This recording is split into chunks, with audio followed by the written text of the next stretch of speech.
Okay, good afternoon or good morning, depending where you are. Our last masterclass webinar for the year, and we got a pretty good turnout. I think it was well over 250 registered, and I'm sure the vast majority of those have turned up. For those that don't know me, my name's Damien White. I'm the Chief Executive of RISB, and today we've got Jim Modravanis, CEO and Chief Investigator, Office of Transport Safety Investigations, or OTSI. And Jim's presenting insights from OTSI's no-blame investigations to enhance transport safety. Before I introduce Jim, though, I'd just like to do an acknowledgement of country. I'd like to acknowledge the traditional custodians of the lands where we meet today. And for me, that's the Kaurna people of the Adelaide Plains. To pay our respects to their elders past and present, and to acknowledge any Aboriginal or Torres Strait Islander people who might be with us today. As I mentioned, Jim Modravanis is the CEO Chief Investigator of the Office of Transport Safety Investigations in New South Wales. Jim has over 30 years' experience in the transport public service, encompassing several senior executive roles. Jim's capability has been shaped through a diverse range of experiences leading teams in areas such as radio systems, operational technology, signalling control systems, rail engineering, asset management, safety systems, systems assurance, and freight and industry regulation. In the New South Wales government rail sector, Jim's held several significant positions, including General Manager Communications and Control Systems, General Manager Strategic Asset Management, General Manager Chief Engineer, and Executive Director Asset Standards Authority. So I think we're all waiting with bated breath. I was talking earlier, there's nothing like a picture of an incident to get people interested. And there's a few good pictures on the slides, but I'm sure we're going to learn more than just what the incidents. More importantly, what are some of the learnings out of those? And just a reminder, as we go through the presentation, if you've got any questions, please just put them in the chat. And when we get to the end, we'll refer those back to Jim. So, Jim, without any further delay, I'll hand over to you. Thank you very much, Damien, and thank you for everyone's attendance. I appreciate we're late in the year and there's a lot of things going on at the moment. So I certainly appreciate people coming out to listen to us. We'll just begin with, I'd also like to acknowledge the traditional owners of the lands where I'm situated today, who are the Gadigal people of the Eora Nation here in Sydney. So, and also I'd like to extend that acknowledgement and welcome to any Aboriginal or Torres Strait Islander colleagues joining us here today. So how I thought I'd begin this was a little bit of a overview of how investigations work nationally. So we're a state-based body here in New South Wales. And I know, having talked to a number of people in the industry, there can be still a little bit of confusion between the different functions that are out there that do different things in investigations. So you might hear of the regulator, ONSA, doing an investigation, or you might hear any one of the other bodies, including ourselves, on this sheet doing an investigation. So how it works is we've got the regulator, the rail regulator, who's responsible for enforcing rail safety national law, also for accrediting bodies and doing compliance investigations and issuing notices, etc. So the regulator is interested in compliance with the law primarily, and obviously they've got some other functions as well. And then you've got a separate group of people that are independent of the regulator, and that in a national context is headed by the ATSB, so the Australian Transport Safety Bureau. So a number of years ago, over a decade ago in fact, the states, the 6 states and the 2 territories got together and they said, okay, there will be a national framework for rail safety investigations.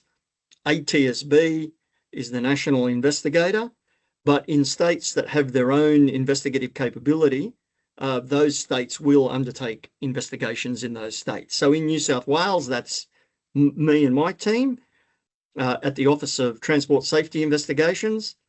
We're an independent statutory body, so we appointed by the governor. So we do rail safety investigations in New South Wales, both under Commonwealth law, under an MOU with the OTSI, as well as under state law. So in Victoria, for example, the Chief Investigator, Office of the Chief Investigator in Victoria, they do the Victorian part of the investigation. So we're the only two states that have separate investigators, and the OTSI can investigate in other states having national jurisdiction. So I just wanted to, by way of introduction, draw that out. I'm going to go on to say a little bit about OTSI now, what we do, and the kinds of things we investigate. So mercifully for everyone online, you won't actually have to hear me say that, because we have some animations to run through, some short animations that really talk about the roles and functions. So what I'll do is I'll just hand over to that, and I'll join you in a couple of minutes' time after they're finished.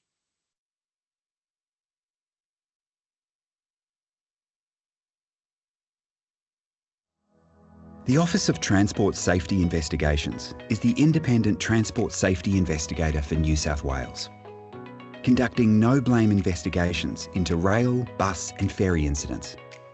Through investigating incidents, we aim to improve safety outcomes and public confidence. We also share safety lessons and engage with the transport sector. We're dedicated to identifying and addressing safety issues, maintaining dialogue with stakeholders, and ensuring timely implementation of recommendations. This commitment not only enhances safety, but also helps to minimise service disruptions for more reliable journeys.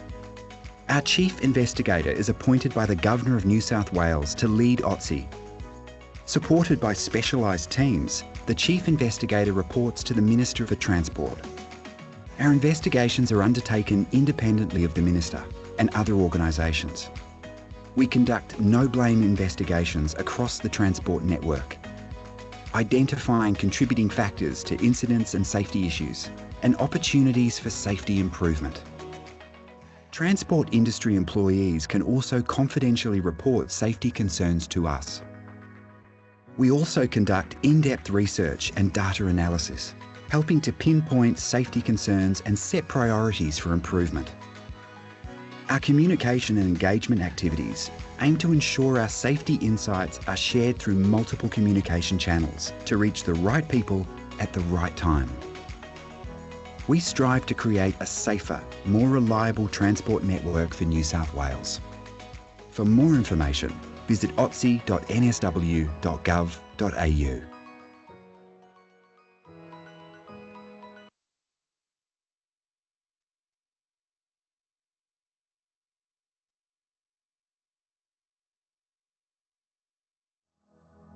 We aim to improve safety and public confidence in the transport network. OTSI investigates safety incidents in New South Wales involving buses and ferries, seating more than 8 adults and operating a public passenger service for a fare, as well as passenger and freight rail services and operations. We also undertake data analysis and research and engage with stakeholders to share insights on risks to support safety improvements. OTSI reviews investigation reports prepared by transport authorities and operators. This helps us to provide feedback to operators and understand and identify safety insights, which can be shared to improve safety across the network. We also confidentially investigate safety concerns reported by industry employees through the Confidential Safety Information Reporting Scheme, CSIRS.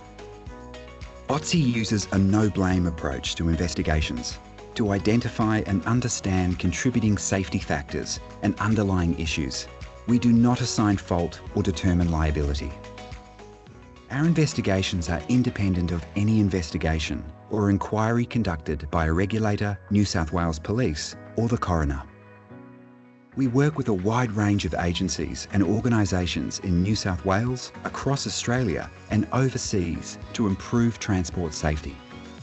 We promote transport safety improvements through ongoing engagement with key stakeholders involved in the bus, ferry, and rail passenger and rail freight industries, such as transport operators and service providers, manufacturers and suppliers, transport regulators and related agencies, and industry bodies. We publish investigation reports, safety alerts and safety advisories on our website. We share insights through social media and by participating in industry events and collaborative forums. For more information, visit otsi.nsw.gov.au. Okay, well, thank you. I hope that was. Thank you for listening. I hope that was informative. I thought it would be a little bit better to play the animation than listen to me drone on through a few slides on the subject. So you can find further information on our website, as is mentioned there, if you'd like to know a little bit more about us. So over to investigations. So we've just covering a few statistics around investigations. So we receive last financial year, we received 559 incident notifications. That I'm sure everyone would appreciate. That tends to fluctuate. The year before we received over 700, and there've been years where we've received over 1,000. So it depends on the nature of what's happening in any given year. So we received 559. Of those, we triage every single one. So we review every single one. I see every single one, and we go through them and make determinations on courses of action. On some occasions, we actually deploy to site. So investigators are sent out to site, and we deployed on 8 occasions last financial year. And we launched 3 investigations. We completed 9, and we made 26 safety recommendations. We also have a confidential safety reporting scheme where individuals working within the transport sector can make confidential disclosures to us about safety issues that they're concerned about that they haven't been able to address within their organisation, or where there's a concern that they might be disadvantaged by raising those in their organisation. So they can raise those matters to us confidentially. And in the last financial year, we resolved 2 of those. We would get more than that reported, but many of them really don't fit the category, and we work with individual operators to resolve particular issues. At the moment, we have 12 investigations currently in progress, and you might have noticed by the little logo there that the office is celebrating 20 years this year. So it's 20 years since the Office of Transport Safety Investigations was established. If you're a student of New South Wales rail history, you'll know that a lot of that is to do with the waterfall actions immediately following the waterfall disaster. So the office has been in existence for 20 years since then.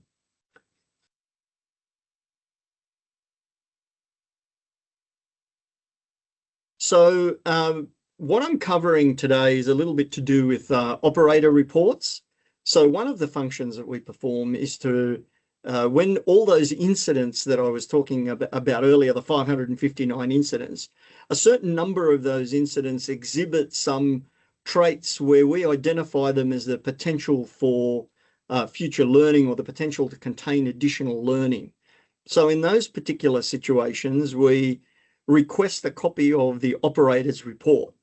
So those incidents are high enough of significance that operators undertake their own internal reporting, and we request a copy of those. So this is in the circumstances where we've decided not to investigate. We may subsequently decide to investigate, or we might decide to provide feedback, for example.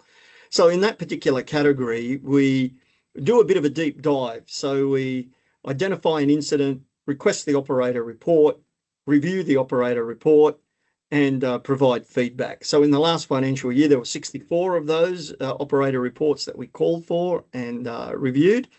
And that gives us the opportunity to better understand what's going on out there, what the opportunities are, provide feedback that improves safety.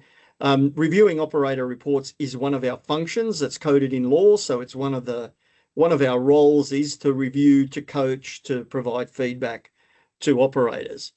There's another opportunity there, which is quite a few of these operator reports. The operators actually do a very good job of investigating them and identifying opportunities for improvement. And those opportunities for improvement have broad applicability. So they're things that you can share more broadly with the industry. So there's an opportunity for us to act as a conduit to share important safety lessons to the broader industry. So what I'm going to do is cover off a few operator reports, a few incidents and operator reports that we reviewed, and then talk about some of the learnings and some of the opportunities for improvement. Another thing to put into context is a lot of the incidents I'm going to be talking about have happened in adverse circumstances. So the incidents themselves, in terms of defining the incident, one of the challenges is to look at what's actually happened, what's led to it, what's actually happened on the day, and then what immediately followed that. So this is an example of an incident where there were multiple signal failures. There was a storm. We've had some quite intense storms here in Sydney of recent times. And there was quite an intense storm followed by flooding, signal failures, and as you can imagine, quite considerable disruption to the network. In between all of this, there was a SPAD that occurred, and that was a SPAD that occurred at a level crossing. When we called for the incident report, the investigating RIM essentially identified that the incident was caused by driver error. So the driver didn't follow the rules, driver error, therefore case closed. In our world, generally we find that when people focus too quickly on individual acts of human error, there's generally a broader story hiding in there somewhere. So one of the things we might do is ask some questions. So when we received this report, we asked some follow-up questions of the operator. We asked for some details about how the procedures work and what would have happened on the day. There are voice recordings, things like that, which we take into account. What we found in this particular case was there was a fair amount of complexity associated with navigating signals at stop under the circumstances that were here on the day. And there was a lot of verbal, as you can imagine, there's multiple signals, there's communications occurring, and you're expecting the driver to do their task in adverse conditions as well as navigate a number of signals. In between all of that, there was some protocols that weren't followed. There was misunderstanding in some signal numbers. They were read back incorrectly, and although they were corrected, there was the number that had to be remembered, the number of numbers that the driver was expected to remember, resulted in some confusion about the signals and how they were to go through them. And there was some post-incident radio protocols that weren't followed appropriately. So again, that led to further misunderstanding. So based on our feedback, where we essentially talk to the operator about adopting a broader view about the causal factors, the operator subsequently did further investigation and identified some systemic issues, some of these procedural systemic issues, and looked at the system, the safety management system, the safe working system, that's a subsystem of that, and looked at what the opportunities were in order to remove some of the opportunity for misunderstanding and get clarity, because I'm sure everyone appreciates in these adverse conditions when your system is faulty, so you've suffered a major failure, so your primary safety system is has gone down, and you're operating in a recovery mode using backup systems and processes that may not necessarily be used that often. They're the times when you have a higher risk of incident and accident, and they're also the times where you need to capture what actually happened so you can maximize your learning opportunities. So operator report number 2. So this was a notification where a train had exceeded its limit of authority. So the train had exceeded the limit of authority, and what we saw in the notification is that the driver was subsequently asked to return to the actual limit of their authority. So that exceeded it, and they were asked to go back. What we found looking at the operator's report, the operator had identified that the network control officer had actually received an alarm for train out of authority, but that had been silenced.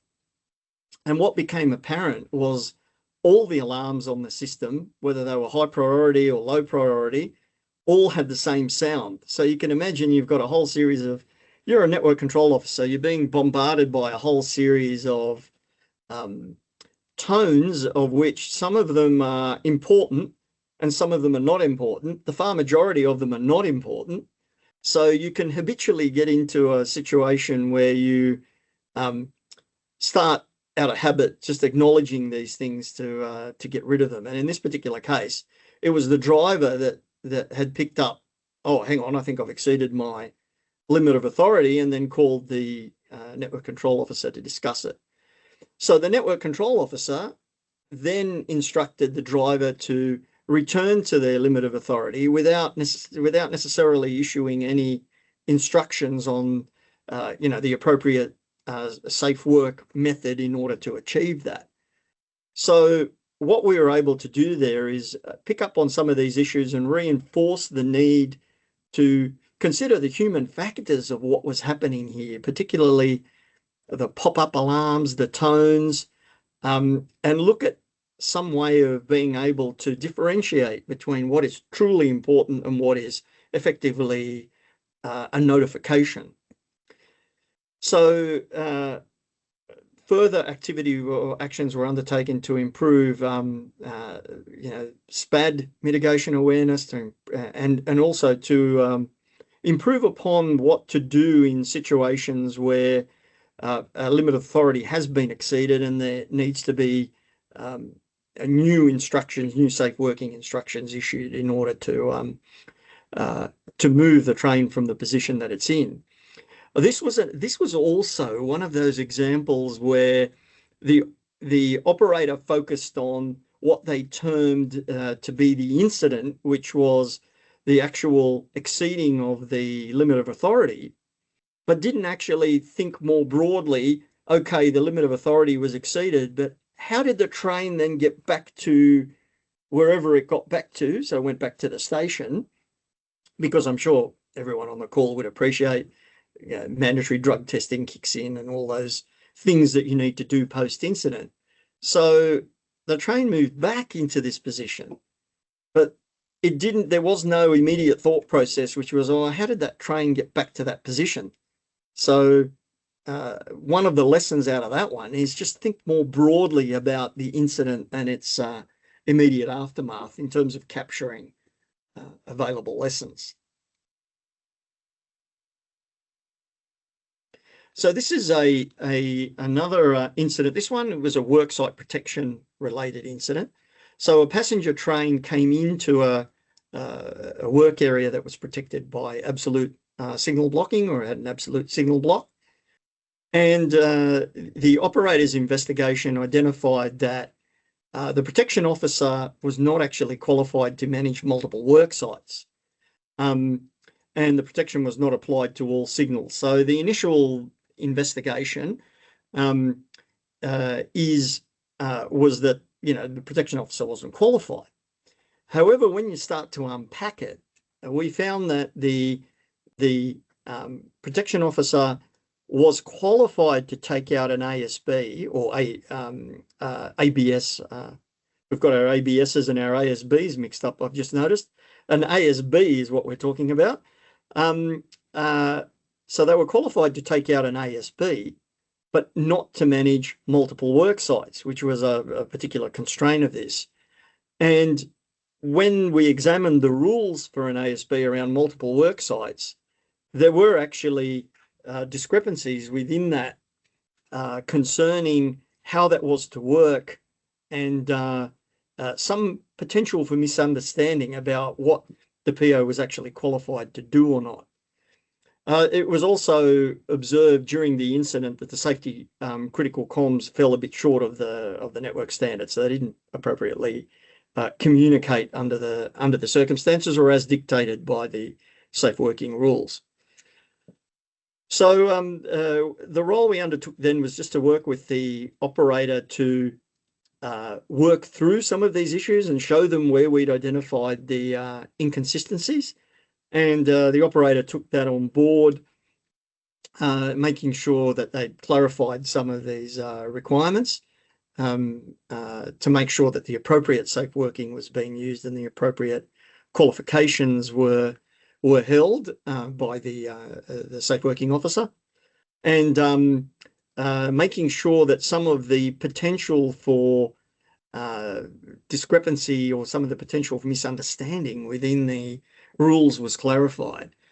And the challenge of these things, as I'm sure, again, everyone here would appreciate, is that sometimes you need a third party to look at your rules and try to interpret them, because when you write rules from the perspective of knowing what you're trying to say, sometimes you don't see inconsistencies. So there's an opportunity there to have reviews that help clarify, particularly some of these complicated areas where you've got the interaction of qualifications, safe working, training, individuals, etc.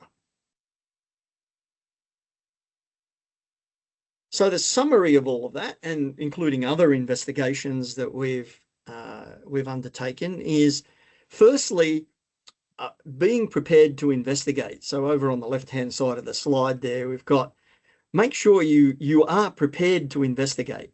Incidents will happen when they're least expected.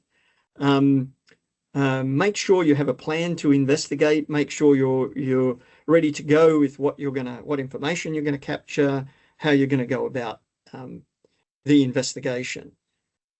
And then once the investigation commences, adopt a broader view. So in our experience, and we work obviously very closely with the OTSI that also does a lot of airline industry type or aircraft type investigations, we find that there are multiple factors at play.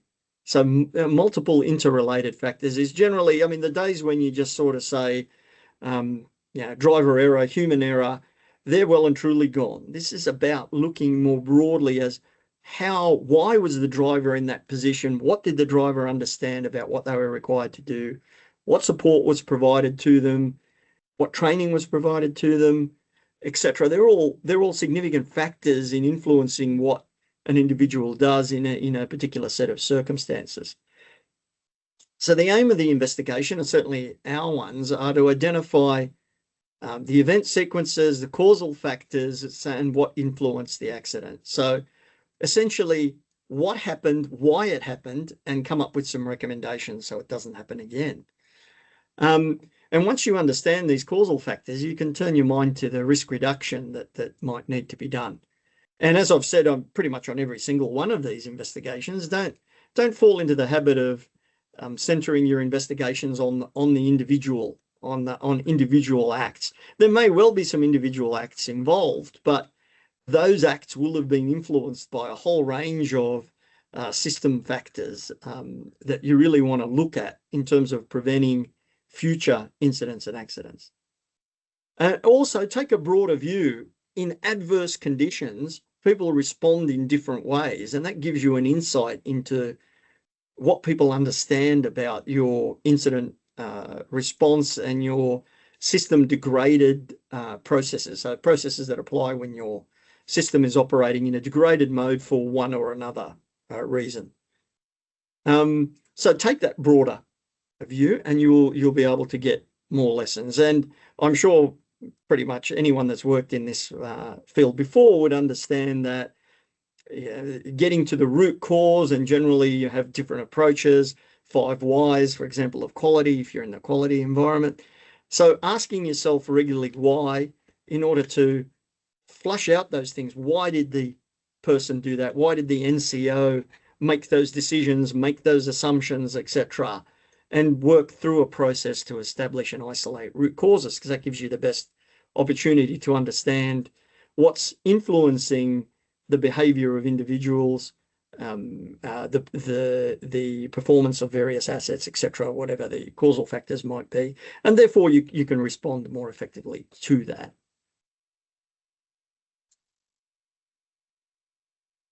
So thank you very much for that. That is a broad snapshot of, well, it's actually not a broad snapshot, it's a very tiny snapshot of a few investigations that we've looked into, but it gives you an idea of what kinds of things we look at and what kinds of things we investigate. So one of the things about our role is that all our reports are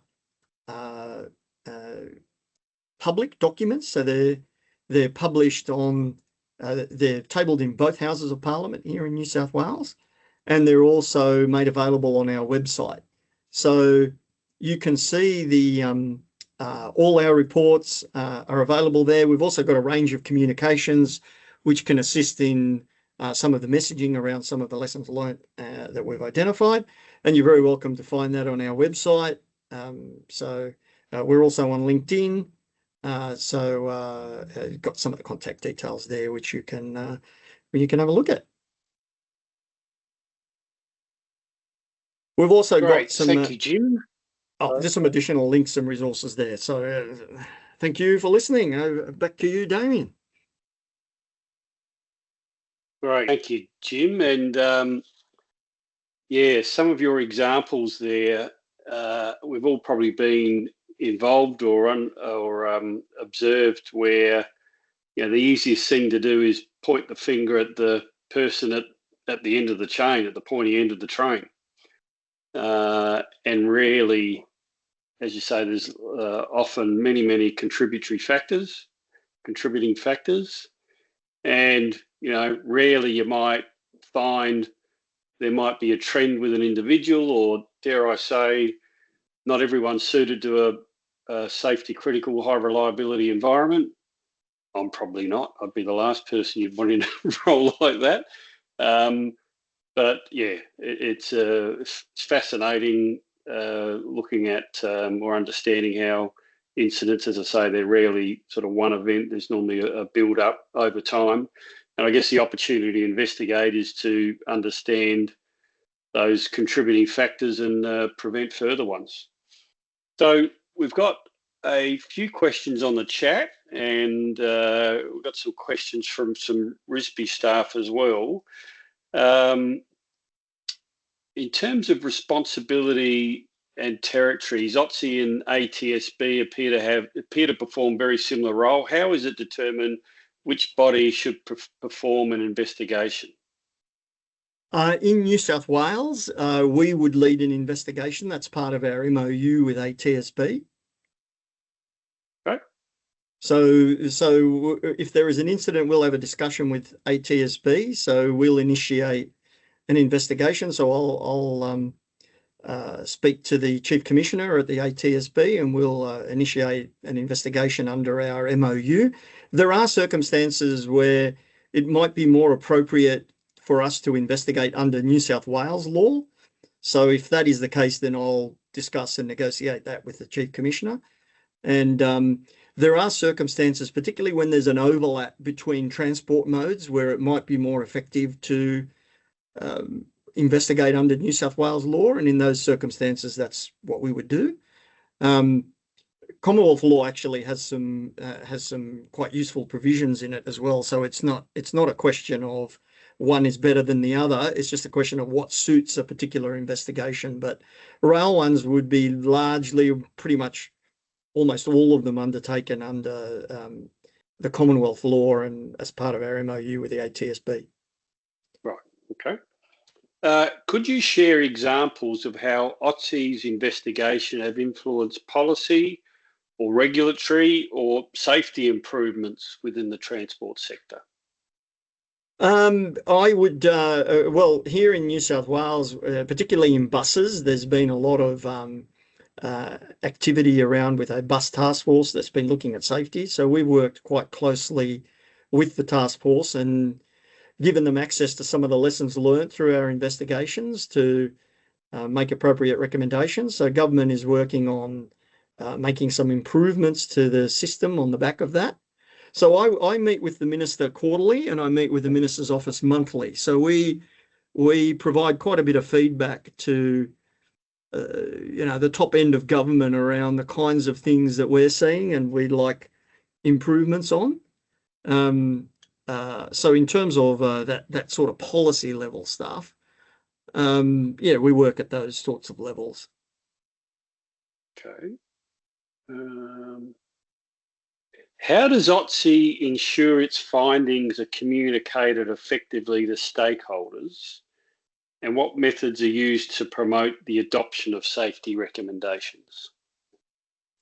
Okay, all right, that's a good question. Well, I'd start off with number one, we ask the industry how they would like some of this. So we've only just finished a biennial survey. Part of that is to engage the industry on understanding how the industry would like to be communicated with. Ultimately, our aim is for safety improvements to be adopted. So we want to put them in the form that's most easily implementable. That takes a number of different forms. So there can be stuff that we put on LinkedIn, there can be stuff that we put on our website. We also have a thing called knowledge articles where we look at turning some of these lessons learned into a more easily communicatable things rather than reading, a full report. You want to look at a short, sharp summary of things that you might want to consider safety improvement things. In recent times, we've also started doing a few more animations because we've found that short, sharp animation of the type that I went through earlier, focusing on a safety issue. Like we've released one recently on bus fires. So we unfortunately get bus fires with a bit too much regularity here in New South Wales. So we've put out a bit of an animation, which is a very short animation focusing on what issues to look at and how to address those. So we're continually looking at evolving how we communicate in order to get the message out there. People are time poor and, you bombard people with emails. There's no likelihood that people are going to look at that. So we're continually evolving the way we communicate. And, if anyone's got any interesting ideas, I'm happy to listen to them. Yeah, I might just add, one of the reasons why OTSI and RISB have formed some closer relationships in recent times is to assist that embedding of learnings. So OTSI and ATSB do some really good work, and the ability to embed those learnings is reliant on sort of many arms of industry. And what we do is to ensure that when we're either updating a standard or coming up with a new standard or document that has some applicability to do with a recent incident, we capture those learnings.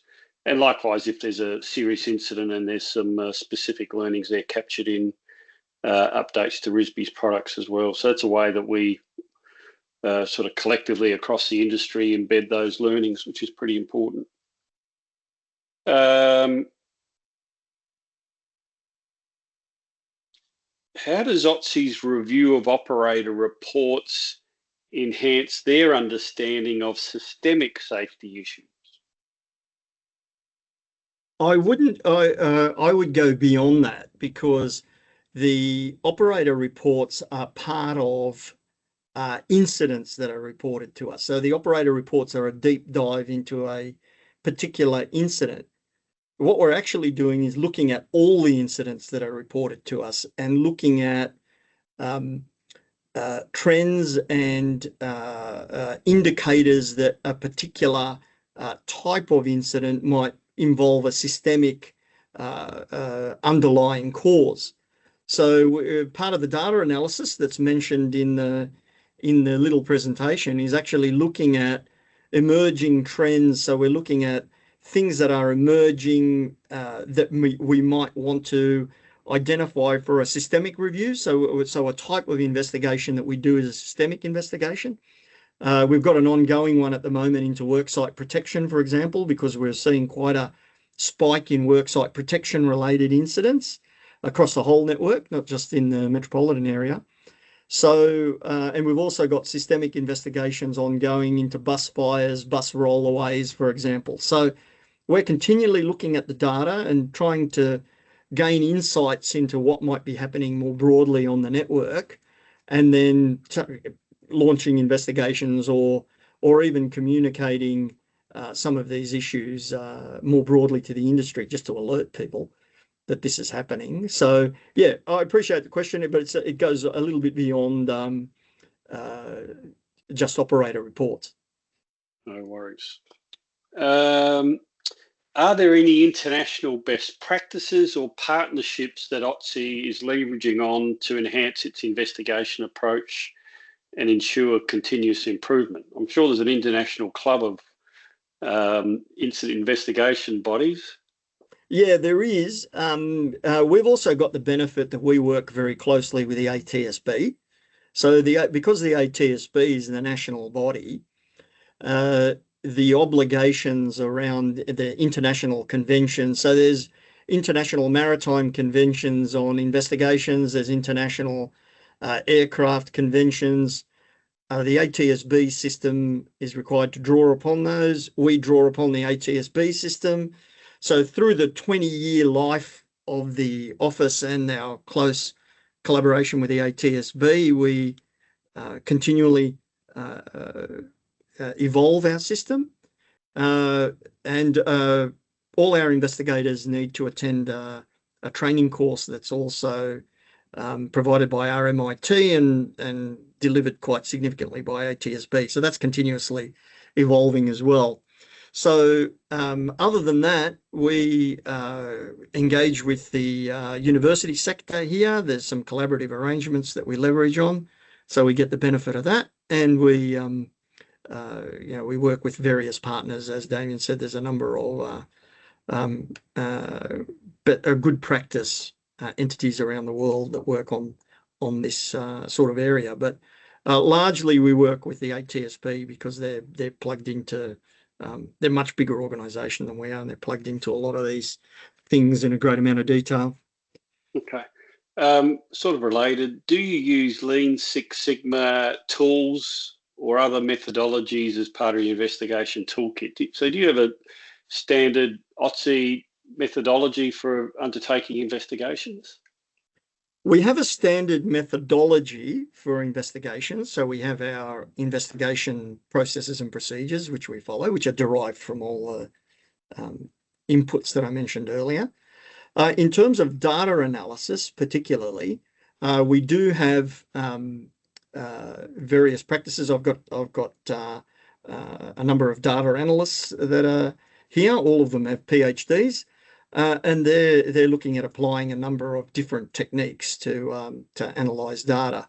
In terms of Lean Six Sigma or Six Sigma in particular, it's certainly an area that we're looking more and more at. And my Lean Six Sigma handbook by PySDEC is currently holding up my laptop computer. It's actually very thick. So I personally have been a Lean Six Sigma champion previously, and certainly data-driven decision-making and Lean Six Sigma is important to me. So that's been one of my particular emphasis over the last year and a bit that I've been here at OTSI. And yes, I do consult the PySDEC fairly regularly. So it's, but unfortunately, it's serving a more mechanical function at this particular point in time. All right. Another an easy one here. How many full-time staff at OTSI? 32. 32. Someone's interested in incident data re bus fires. Where's the best place to find those? On your website, I assume? Yes, you'll find it on our website. We have an annual report that comes out, and we did a 10-year report a couple of years ago, which provides an even greater depth of analysis around the bus fires. Great. Well, I think that's all the questions, mate. You've answered them all very well. Thank you. And thank you for your making the time available. Busy time of the year. your presentation. I expect that'll be available on our website for members shortly. So thank you again, Jim. I'm wishing you and your team and family a Merry Christmas and a Happy New Year. And thanks to everyone else for joining us for today's masterclass webinar. It's the last one for the year. And we'll take a break between now and February. And if you've got any ideas on topics or presentations, or if there's previous presenters that you'd like us to get back, please let us know. And again, enjoy the festive season, stay safe, and to those that are working over Christmas, thank you for keeping the networks going. We'll see you all next year. Bye. Bye, everyone. Thank you.